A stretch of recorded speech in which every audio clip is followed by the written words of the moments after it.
네, 첫 번째 종목 동국 제강부터 좀 살펴보도록 하겠습니다. 매수가 22,300원의 비중은 30%라고 하는데요.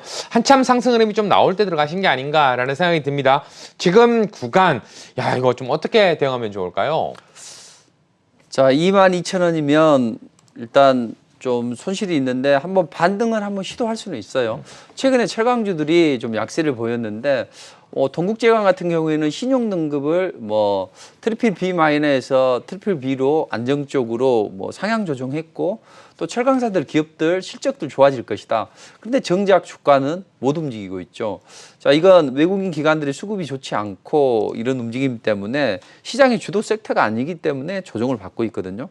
다만 보통 어떤 종목이 조정을 받기 시작하면 차례대로 조정을 받는다고 했죠. 지난번에도 한번 제가 말씀드린 것 같은데 이 차트를 한번 보여주시면 보통 주가가 조정을 받으면 정배열 초입에서는 항상 이평선을 밟고 오릅니다. 여기 보시면 상승하는 도중에 11선에서 지지되면서 반등이 나왔고 그 다음 21선에서 지지돼서 반등이 한번 나왔죠. 61선에서 지지돼서 반등 나오고 121선 지지돼서 반등 나왔어요. 그럼 이번에는 241선 지지되면서 반등이 나오겠죠. 대신 241선이면 여기니까 여기 이 16,000원대만 추세적으로 이탈하지 않으면 한번 반등을 시도할 것이다. 그러나 반등은 반등에 그친다는 이야기죠. 이게 큰 흐름을 한번 보자고요. 이 월봉입니다. 자, 월봉인데 이렇게 조정을 받고 있는데 여기서 바로 올라갈 수 있을까요? 올라가 봐야 반등이라는 거죠. 그래서 이제 여기 박스권 등락에서 움직이는 구간입니다. 그래서 16,000원만 이탈하지 않으면 좀 기다리셨다가 반등을 하게 되면 이제 여기서 매도를 해야 돼요. 근데 반드시 여기까지는 올라오진 않아요. 어떤 경우는 더 상향 돌파하는 게 일반적입니다. 이렇게 장기 평선은 상향 돌파하는 게 일반적인데 이건 시장 분위기가 좋아졌을 때 그래요. 좋지 않을 때는 좀 못 미치는 경우도 있어요. 그래서 분할로 매도를 하시는 전략을 권해드리도록 하겠습니다. 그래서 이 올라오면 분할로 비중을 좀 줄여놓고 그 다음에 본격적인 상승이 나올 때 그때 이제 추가 매수를 하든지 아니면 지금 이 종목이 보시다시피 크게 상승할 수 있는 구조는 아니기 때문에 오히려 시장의 주도주가 될 수 있는 단 하나의 업종이 있다고요. 그 섹터가 있으니까 그 섹터를 제가 오늘 무료 공개 방송에 제시해 드릴 테니까 이건 어쨌든 좀 비중 조절을 하기로 하고 새로운 어떤 섹터를 발굴해서 정배열 상승 초기에 있으면 물리더라도 결국은 올라간다고요. 대부분의 투자자들이 그래요. 저도 뭐 제가 신은 아니기 때문에 잘 좀 상승했다가 물리는 종목도 있을 수 있겠죠. 아니면 뭐 수익폭을 반감하든가. 그러나 송관종 파트너가 제시해준 종목은 대부분 올라가더라. 이런 이야기가 나오는 것은 결국은 월봉이나 주봉상에서 상승 초기에 있고 이슈와 재료를 머금는 종목은 올라간다는 이야기죠. 그러니까 이건 좀 비중 조절하시면서 무료 공개 방송 통해서 제가 좋은 종목을 또 제시를 해드릴 테니까 참석하시면 좋을 것 같습니다. 네, 계속해서 두 번째 종목은 선익 시스템이 되겠습니다. 매수가 27,500원의 비중은 20%인데요.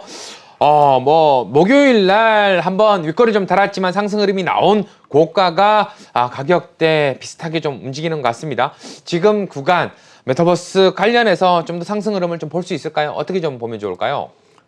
자, 메타버스 관련주는 이제 여기서 조정을 받고 기간 조정이든 가격 조정 소폭 받고 이제 움직여주면 다시 한번 움직일 수 있어요. 뭐 정부에서 메타버스 쪽에 2.6조 원을 투자한다 이런 이야기도 있고 또 이제 어떤 대선 레이스가 돌입하게 되면 MZ세대의 표를 획득하기 위해서 메타버스 쪽으로 많이 홍보도 하고 이렇게 진행이 되겠죠. 메타버스 관련주들이 움직임이 좋아지는데 이 종목은 61선에 안착을 해서 다시 한번 나오면 한 3만 원대 뭐 여기까지는 한번 올라갈 수가 있습니다. 그래서 지금은 좀 21선만 이탈하지 않으면 홀딩을 해서 이 정도 오면 좀 일부 한 절반 정도는 차익 실현하는 전략을 권해드리도록 하겠습니다. 네, 계속해서 다음 종목은 센트럴 목택이 되겠습니다. 매수가 28,500원에 비중은 20% 정도 들고 계신다고 하는데요. 지금 구간 거의 뭐 조금 수익권 안에 들어와 있다 이렇게 또 볼 수도 있는 구간인데 음봉이 계속 좀 나오고 있네요. 어떻게 좀 대응하면 좋을까요? 한 1, 2주는 기다려 보셔야죠. 뭐 루시드 관련주이기도 하고 뭐 테슬라 호재 때문에 뭐 테슬라가 뭐 1조 달러 클럽에 돌입했다 이런 소식들에 이제 움직이는 그런 종목인데 대신 오래 기다리셔는 안 돼요. 이 종목은 반드시 한 1, 2주 안에는 상승해야 됩니다. 왜냐하면 보통 이제 21선 위에서 장기 평선을 돌파했죠. 그리고 21선 위에서 주가가 등락을 하고 있습니다. 이런 경우는 앞으로 1, 2주 안에, 특히 1주 안에는 반드시 올라가야 돼요. 근데 다행인 게 전고점의 매물을 소화하고 눌러주고 소화하고 눌러줬어요.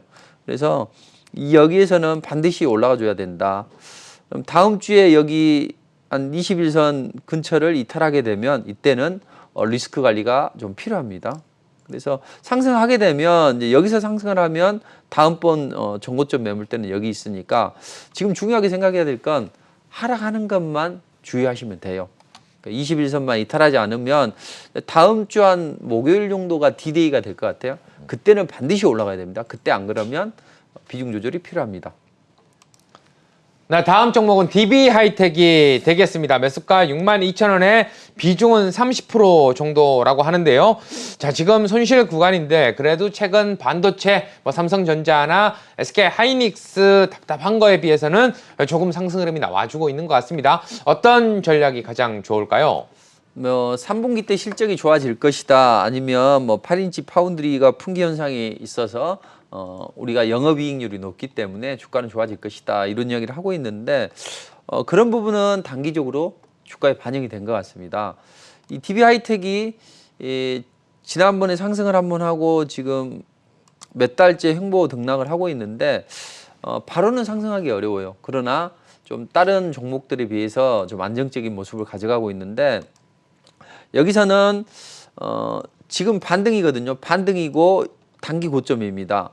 비중이 30%니까 만약에 조금 더 올라가면 이 전고점 한 62,000원 정도 되면 이때는 비중을 3분의 1 정도는 줄여주시고 만약에 이제 여기서 좀 시간은 다소 걸릴 거예요. 그래서 다시 내려올 수 있거든요. 그러니까 저는 이런 전략을 보내드립니다.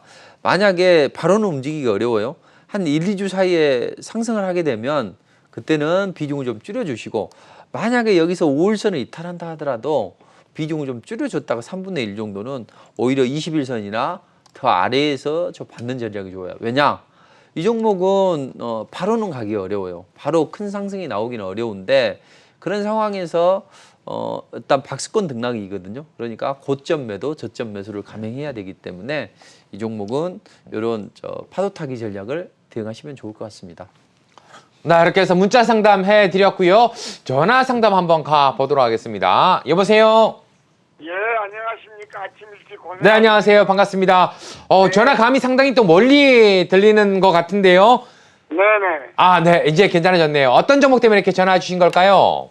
YM택을 처음부터 샀습니다. 그래가지고 자꾸 물타기해서 조금씩 팔고 해가지고 네네. 지금 41,000원 됐습니다.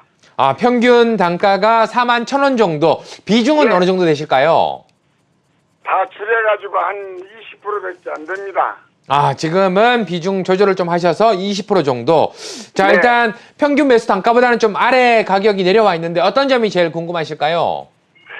이게 무엇이 오르면은 2차 전지가 오르면은 이 YM택이 오르니까 그렇지 않으면은 이렇게 계속 조금 하루나 올렸다가 계속 받고 그러니까 그것 좀 진단 좀 해주십시오. 네, 알겠습니다. 잠시만 기다려주시기 바랍니다. 네, 감사합니다. 네, 고맙습니다. 송관준 대표님, 어떻게 보면 이제 전기차 관련해서 종목이라고 좀 볼 수 있을 것 같은데 어떤 모멘텀이 좀 붙어야 될지. 물론 테슬라 관련해서도 그렇고 좋은 이야기들이 전기차 쪽에서 많이 나와야 될 텐데요. 어떤 전략이 좋을까요?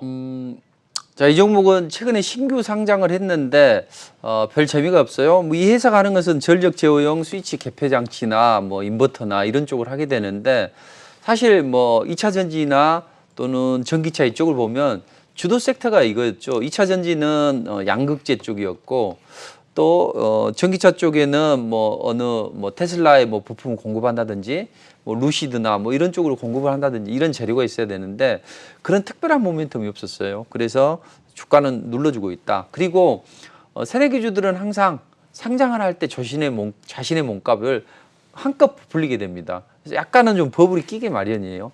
여기서 실적이 좋아진다든지 아니면 성장성이 담보가 되게 되면 그때는 좀 강하게 움직여요. 근데 이 종목은 계속 하락을 하고 있죠. 다만 이제 마지막으로 기대를 해볼 수 있는 게 뭐냐면 이 11선의 추세가 돌아서고 있고 여기서 다음 주에 상승으로 전환하면 좋아요. 다만 여기서 가장 우려해야 될 건 지금 한 3만 원대 여기 아래 3만 한 전 저점 이 정도를 이탈하게 되면 그때는 이 종목이 쉬어갈 수가 있어요. 그러니까 지금은 어떻게든 이제 가까스로 버텼어요. 우리가 좀 춘공기 때 보면 이렇게 밀가루로 버틴다든지 아니면 감자로 버틴다든지 이런 버틸 수 있는 한계가 있어요. 근데 그 한계까지는 잘 버텨서 흐름은 나쁘지 않아요. 다만 여기서 다시 한번 하락이 되면 그때는 추세가 좀 꺾일 수 있습니다. 우리가 매를 한 10대까지는 맞았어. 그때 참을 수 있어. 근데 11대 맞을 때는 아픔이 가중되기 때문에 더 힘들어지는 거죠. 이 종목도 참을 만큼 참았는데 투자자들이 여기서 무너진다 그러면 매물이 좀 나올 수 있으니까 좀 조심을 해야 됩니다. 그래서 이 전 저점을 이탈하지 않는 범위 내에서 한 35,000원 이탈하지 않는 범위 내에서 봐야 되고 특히 조금 더 타이트하게 이야기한다면 이 37,000원대를 반드시 이탈하지 않고 일주일 내에는 상승으로 전환되든지 최소한 여기는 좀 유지가 돼야 됩니다. 그러니까 하락하는 것만 좀 조심하시고 하락하면 비중 조절을 좀 하시는 게 좋을 듯합니다. 네, 계속해서 다음 전화 연결 한번 가보겠습니다. 여보세요? 여보세요? 네, 안녕하세요. 반갑습니다.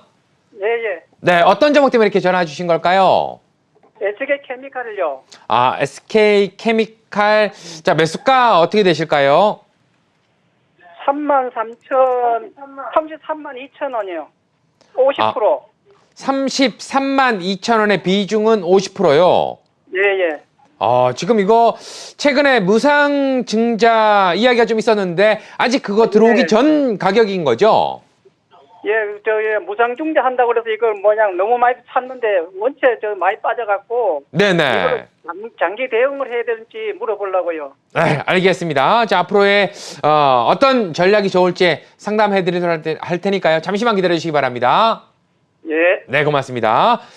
자, 지금 이제 매수 단가를 봤더니 이제 최근 권리락 있은 이후에 단가 아직 조정이 좀 되지 않은 게 아닌가라는 생각이 듭니다. 어쨌든 손실이신데 어떤 전략이 가장 좋을까요? 최근에 별 재미없는 좀 흐름이 나오고 있는데 이제 보통 그 무상증자 부분은 한번 딱 재료가 나오면 그때 그걸로 끝이에요. 항상 그 증자나 감자 이런 건 다 악재인데 이제 무상증자나 제3자 배정은 이제 긍정적으로 보시고 특히 무상증자는 한번 이제 그 공시가 나오거나 그랬을 때 그때가 끝이라고 그러니까 그 기대감은 사실은 좀 크지는 않아요. 그래서 지금 주가가 좀 조정받고 있다. 다만 최근에 배당 성향을 30%까지 늘린다. 또 SK 바이오사이언스에 대한 가치가 좀 올라가면 이 기업도 좋아지지 않겠나. 이제 이런 긍정적인 이야기는 나오고 있긴 하지만 최근에 수급이 좀 좋지가 않죠. 최근에 수급을 보면 외국인 기관 수급은 전반적으로 매도 기조라고요. 그래서 이 종목이 요즘에 과거에 좀 큰 시세가 났고 지금은 이걸 이제 돌려 세우는 그런 과정이 있는데 아마 다음 달이나 연말 연초는 11월, 12월은 중요한 변곡점이 나올 것 같습니다. 왜 그러냐면 여기 이제 이 일봉상에서 보면 이게 이제 121선이거든요. 이 121선 띠를 보시면 이게 완전히 돌려 세워놓고 있는데 이게 241선인데 보통 주가가 상승하려면 이 박스권에서 등락을 해서 이 파란 굵은 선이 20선, 녹색 굵은 선이 60선인데 이걸 수렴을 시켜서 올라가야 돼요. 근데 흐름은 나쁘진 않다요. 큰 흐름은.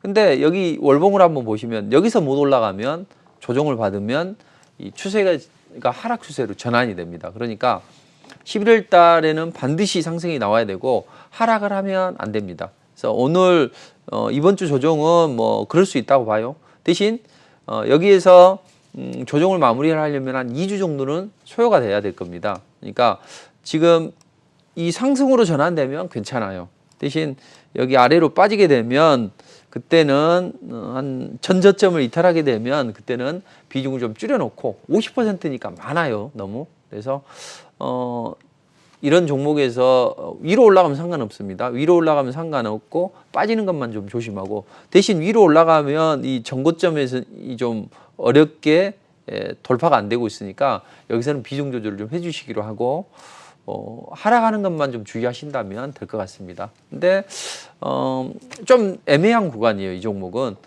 반드시 올라간다 이런 자리가 아니고 약간 애매한 구간이기 때문에 꼭 리스크 관리를 좀 해주시면 좋을 듯합니다.